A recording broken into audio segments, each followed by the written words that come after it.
जय हिंद दोस्तों। आज हम बात करेंगे एसएसबी पोस्टिंग तक ट्रेनिंग कैसी होती है, पोस्टिंग कहाँ कहाँ होती है, इसमें सैलरी कितना तक मिलता है, मेडिकल फैसिलिटी किस प्रकार की है इसमें, फैमिली फैसिलिटी किस प्रकार की है इसमें, इन सब के बारे में इस वीडियो में डिटेल से जानने की कोशिश करेंगे और आपको बताने की कोशिश करेंगे कि एसएसबी किस प्रकार की एक पैरामिलिट्री फोर्स है। वीडियो शुरू करने से पहले मैं उन सभी कैंडिडेट्स को बेस्ट ऑफ लक बोलना चाहूंगा जो अपने अपने मेरिट का इंतजार कर रहे हैं। मैं आप सब की सिलेक्शन की कामना करता हूं और उन सभी भाइयों को एक मैसेज देना चाहूंगा जो अगली भर्ती का इंतजार कर रहे हैं और तैयारी कर रहे हैं। आप फुल एफर्ट के साथ मेहनत करो, आपका सिलेक्शन पक्का होगा। तो आइए इस वीडियो को शुरू करते हैं और बात करते हैं कि एसएसबी में सिलेक्शन का प्रोसेस क्या है। एसएसबी में जाने से के दो रास्ते हैं, जिसमें से पहला है SSC GD. Maximum requirements SSC GD के थ्रू ही होता है। दूसरा, समय समय पर एसएसबी खुद वैकेंसीज आउट करते रहती है। ज़्यादातर भर्तियां एसएससी जीडी के थ्रू ही होती है, जो एक कांस्टेबल रैंक का पोस्ट होता है। बात करेंगे इसकी ट्रेनिंग की। लगभग सभी पैरामिलिट्री फोर्सेस की ट्रेनिंग 44 वीक की होती है। उसके बाद आपका पासिंग आउट परेड होता है और आपको पोस्टिंग के लिए अलग अलग यूनिट्स में भेज दिए जाते हैं। बात करेंगे इसकी ट्रेनिंग पीरियड में सैलरी कितनी मिलती है, तो अप्रॉक्सीमेट 29,767 रुपया के आसपास हमारी सैलरी बनती है, लेकिन इसमें से कुछ डिडक्शन होता है और नेट लगभग 25,000 के आसपास में हमारी सैलरी ट्रेनिंग पीरियड में बनती है। अब बात करेंगे इनकी पोस्टिंग कहाँ होती है और किस प्रकार की होती है। तो आप देख सकते हैं यहाँ पे देश की सीमावर्ती आबादी का भरोसा जीतकर उनमें राष्ट्रीयता की भावना को जगाना और उन्हें राष्ट्रीय की मुख्य धाराओं में शामिल करना। और इनकी मेन पोस्टिंग जो है वो भारत नेपाल एवं भारत भूटान की खुली सीमाओं में होती है, जिसमें से आपका 1751 किलोमीटर भारत और नेपाल के बीच में और 699 किलोमीटर भूटान के साथ सीमा पड़ता है। उसकी रक्षा करना, उसकी देखभाल करना एसएसबी का काम है।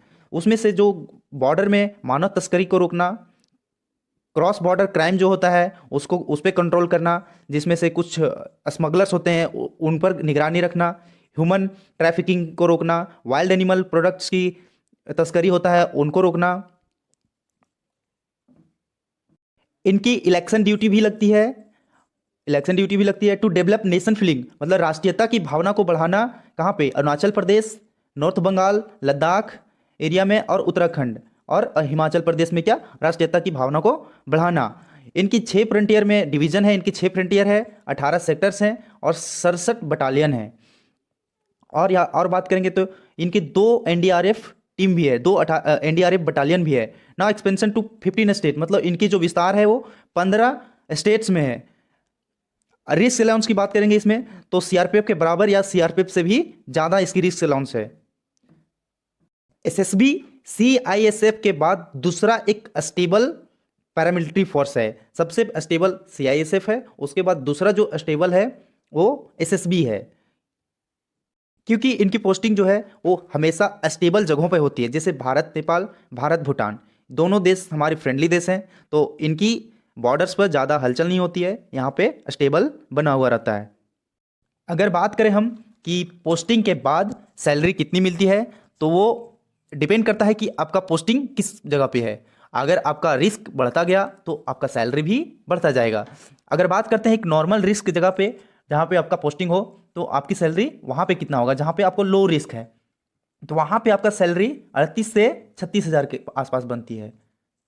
अगर हम बात करें हाई रिस्क अलाउंस की, अगर आपका पोस्टिंग हाई रिस्क पर है तो आपको वहाँ पे सैलरी में ऐड होगा 17,300 रुपया। अगर मीडियम रिस्क में है तो आपके सैलरी में ऐड होगा 9,700। अगर आपका लो रिस्क है तो आपके सैलरी में ऐड होंगे 4,100 रुपया। और भी बहुत सारे अलाउंसेज जैसे ड्रेस अलाउंस को पर ईयर 10,000 रुपये मिलेंगे, और चिल्ड्रेंस एजुकेशन अलाउंस भी है जो 27,000 रुपया पर टू चिल्ड्रेन मिलेंगे आपको।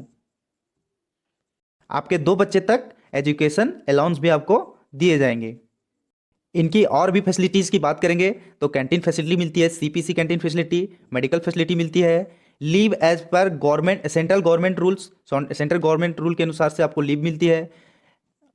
अगर आपकी ड्यूटी के दौरान अगर डेथ हो जाती है तो 35 लाख रुपया के रूप में आपको मुआवजा दिया जाता है। दोस्तों, एसएसबी में और भी बहुत सारी फैसिलिटीज़ हैं, लेकिन मैंने जो मोटा मोटी फैसिलिटी है जो आपको हाईलाइट करके दिखाना चाहता हूं, जो मतलब एसएसबी की बेसिक्स फैसिलिटी आपको मैंने वो दिखाने की कोशिश किया कि एसएसबी एक first preference stable paramilitary force है। अब हम एसएसबी के प्रमोशंस के बारे में जानने की कोशिश करेंगे कि इनकी प्रमोशन किस प्रकार की होती है, वो हम आपको बताने की कोशिश करते हैं। अगर बात करें एसएसबी की एक्सपीरियंस बेस्ड जो प्रमोशन होता है, तो एसएसबी और सभी पैरामिलिट्री फोर्सेस से छोटी फोर्स है, जिससे इसमें प्रमोशन एक्सपीरियंस बेस्ड थोड़ा जल्दी हो जाता है। लेकिन आप अगर डिपार्टमेंटल एग्जाम लिख के प्रमोशन करना चाहें तो आपका प्रमोशन बहुत जल्द हो जाएगा। आप 4 साल के बाद डिपार्टमेंटल एग्जाम दे सकते हैं। 4 साल सर्विस करने के बाद आप डिपार्टमेंटल एग्जाम दे सकते हैं। उसके बाद आप जितना जल्दी हो सके और जितना ज़्यादा हो सके आप अपने कंधे पे स्टार ऐड कर सकते हैं। आप जितना मेहनत करेंगे उतने आपके स्टार कंधे पे ऐड होता जाएगा। आप सबसे पहले एएसआई बन सकते हैं, एएसआई बन सकते हैं, फिर एसआई बन सकते हैं, फिर इंस्पेक्टर बन सकते हैं, जिसमें 3 स्टार होंगे, एसआई में 2 स्टार होंगे, एएसआई में 1 स्टार होगा। तो ये सब थी हमारे एसएसबी के फैसिलिटीज़ के बारे में, इनकी पोस्टिंग और ट्रेनिंग और भी जितने भी सैलरी से रिलेटेड जितने भी डाउट्स थे वो मैंने क्लियर करने की कोशिश की। अगर आपको कोई भी डाउट्स हो तो आप कमेंट्स बॉक्स में ज़रूर लिखें और बताएं कि आप इसके बारे में नहीं बताएं, मैं उसको कमेंट्स बॉक्स में पूरा करने की कोशिश करूँगा। बस दोस्तों, इस वीडियो में इतना ही। जय हिंद दोस्तों, मिलते हैं नेक्स्ट वीडियो में।